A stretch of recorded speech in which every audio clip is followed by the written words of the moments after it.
Whoa! Ay!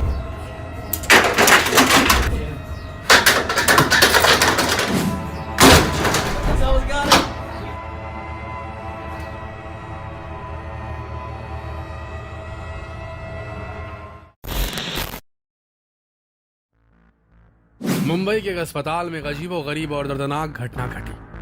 आमतौर पर शरीर की जांच के लिए इस्तेमाल होने वाली एमआरआई मशीन ने एक इंसान की जान ली। जी हाँ, ये सच है और ये कोई पहली घटना नहीं जब एमआरआई स्कैन के वक्त किसी पेशेंट की जान गई। इससे पहले भी ऐसे कई हादसे पेश आ चुके हैं। आज के वीडियो में हम आपको एमआरआई स्कैन से जुड़ी कुछ ऐसी बातें बताएंगे जो आपका दिल दहला देगी। आप एमआरआई कराने से पहले 2 बार सोचेंगे और बिना इन सावधानियों को समझे एमआरआई कराने से बचेंगे।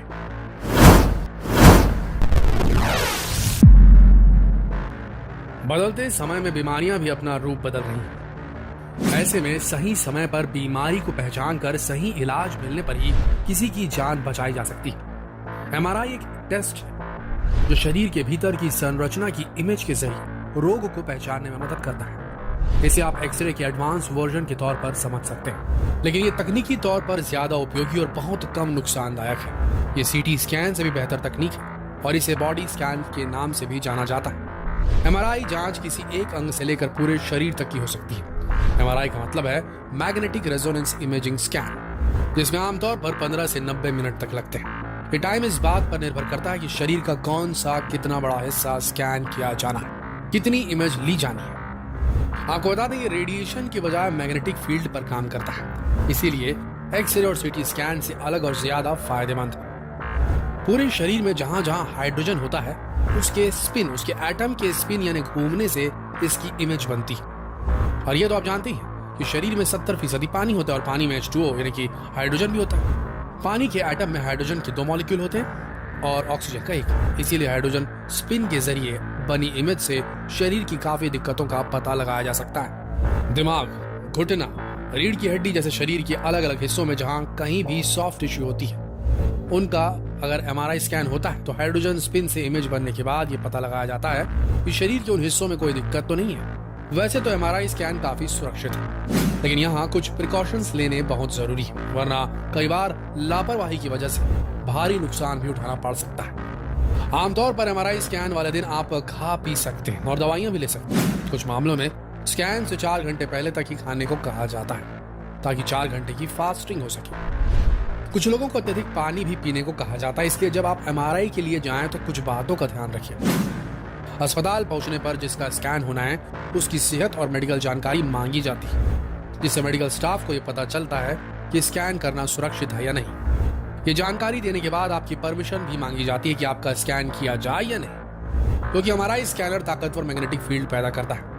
ऐसे में उसके भीतर जाते वक्त शरीर पर कोई मेटल ऑब्जेक्ट नहीं होना चाहिए, जैसे घड़ी, ज्वेलरी, नेकलेस, झुमके, नाक में कान में पहनी गई चीजें, पियर्सिंग्स, सब कुछ, यहाँ तक कि नकली दांत जिनमें मेटल का इस्तेमाल होता है, सुनने की मशीन, विग, क्योंकि कुछ में मेटल के टुकड़े होते हैं। इसके अलावा एमआरआई कराने वाले कमरे के बाहर आपको ये लिखा मिलेगा कि दिल में पेसमेकर लगा हो या फिर शरीर में कहीं भी न्यूरो स्टिमुलेटर लगा हो तो स्कैन ना कराएं। डॉक्टर्स के मुताबिक सोना चांदी पहनकर एमआरआई स्कैन कराया जा सकता है। सोने में लोहा नहीं होता, लेकिन कई बार मिलावटी चांदी में लोहा होने का खतरा रहता है, इसलिए जहां तक हो सके एमआरआई के टाइम किसी भी मेटल से दूर ही रहें। एमआरआई के टाइम आपको हॉस्पिटल से ही गाउन दिया जाता है, लेकिन अगर आप उसे नहीं पहनना चाहते तो ऐसे कपड़े पहने जिसमें बिल्कुल भी मेटल ना हो, जैसे कि उसमें कोई जिप या हुक ना जो मेटल का बना। यहाँ तक कि अंडरगारमेंट्स में भी मेटल वायर का उपयोग होता है, इसलिए इन्हें भी उतारना ही बेहतर होगा।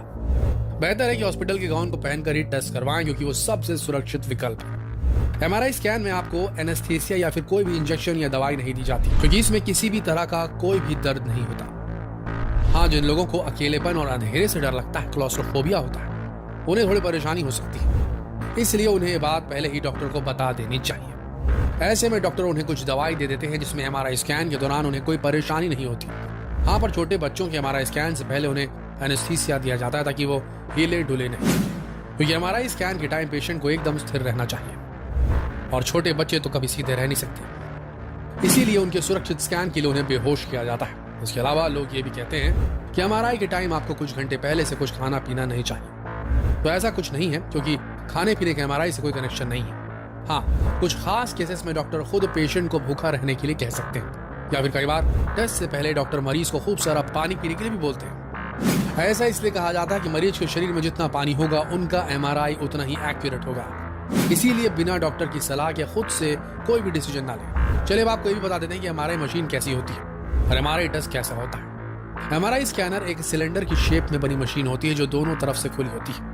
जांच कराने वाला व्यक्ति मोटराइज्ड बेड पर लेटता है और फिर वो भीतर जाता है। कुछ मामलों में शरीर के किसी खास हिस्से पर फ्रेम रखा जाता है, जैसे कि सिर या छाती।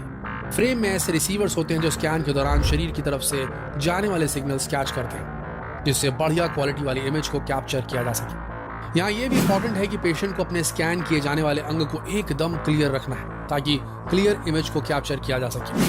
और जब तक रेडियोग्राफर आपको रिलैक्स होने के लिए ना बोले, आपको ऐसे ही स्थिर बना रहना है। बस इस तरह आपका एमआरआई स्कैन पूरा हो जाएगा। स्कैन के दौरान कई बार तेज आवाजें आती हैं जो इलेक्ट्रिक करंट की होती है। शोर से बचने के लिए हेडफोन भी दिए जाते हैं।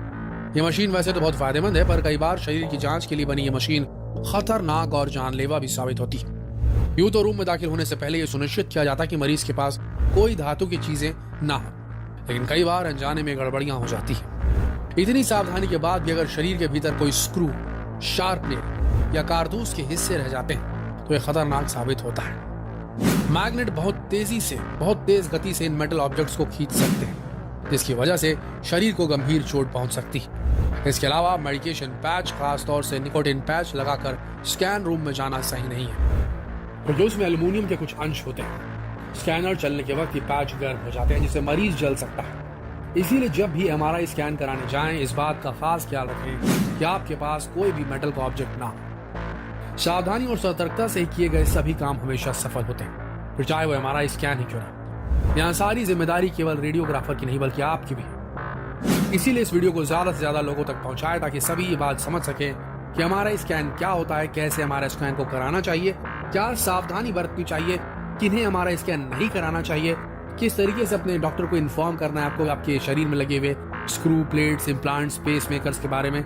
इवन दांत में जो फिटिंग की जाती है अगर वो मेटल की है तो उसके लिए भी इन्फॉर्म करना जरूरी है आपको, अन्यथा बहुत दुखद घटना हो सकती है। कई ऐसे केसेस आए जिसमें पेशेंट्स के शरीर में लगे हुए इम्प्लांट खिंच गए और उन्हें बहुत तेज पीड़ा हुई है, काफी नुकसान झेलना पड़ा है, यहाँ तक कि कई बार एमआरआई मशीन में मौतें भी हुई है लोगों की। तो संभलिए, सावधान रहिए, जितना हो सके इस अति महत्वपूर्ण वीडियो को देश भर में शेयर कीजिए कि लगातार एमआरआई स्कैन कराने वालों की संख्या बढ़ती जा रही है। ऐसे में इस जानकारी का उन तक पहुंचना बेहद जरूरी है। शेयर कीजिए इस वीडियो को फेसबुक पर, व्हाट्सएप पर, यूट्यूब पर। कल फिर मिलते हैं एक दिलचस्प वीडियो में। तब तक के लिए आप सबका इस वीडियो के अंत तक बने रहने के लिए दिल से धन्यवाद।